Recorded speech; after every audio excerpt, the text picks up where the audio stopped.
Welcome to the Investors Trading Academy event of the week. Each week our staff of analysts and educators tries to provide you a better understanding of a major market event scheduled soon, and that will have an effect on global markets.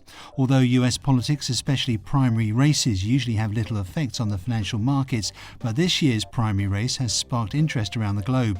Outspoken Donald Trump has sent shivers up and down the spines of traders, investment advisors, central bankers and world leaders with his attack against everyone and everything. The upcoming California primary could lock up the nominations for both parties, setting a race between Hillary Clinton and Donald Trump. California's presidential primary isn't going to matter nearly as much as it seemed it would just a few days ago, but Republican voters can still send a clear and important message. They have a chance to repudiate hate, misogyny and bigotry. Donald Trump is the presumptive Republican nominee. Senator Ted Cruz of Texas suspended his campaign after losing the Indiana primary on Tuesday. Governor John Kasich of Ohio followed suit Wednesday, clearing the GOP field.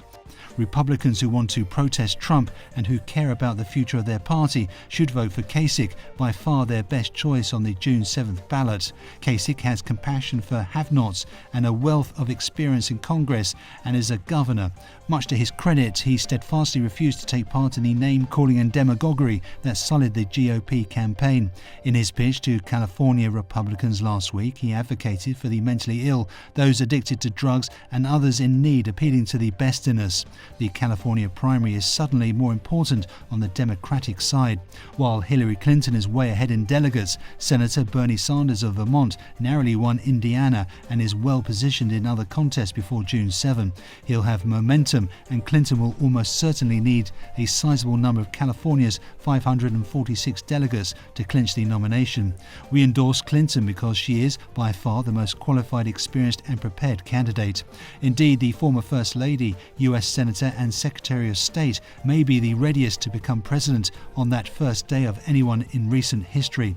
Besides the domestic and economic policies Sanders focuses on, the job also means being Commander-in-Chief. There's no doubt that she is more knowledgeable and better equipped than Sanders for the world stage. Clinton may not be the most passionate or inspirational of politicians, and she must do all she can to earn the public's trust after the email scandal and other missteps. But she has the right priorities to rebuild the middle class, for instance. She is more likely to actually get things done in Washington, D.C., and offers the hope of helping to unite the country.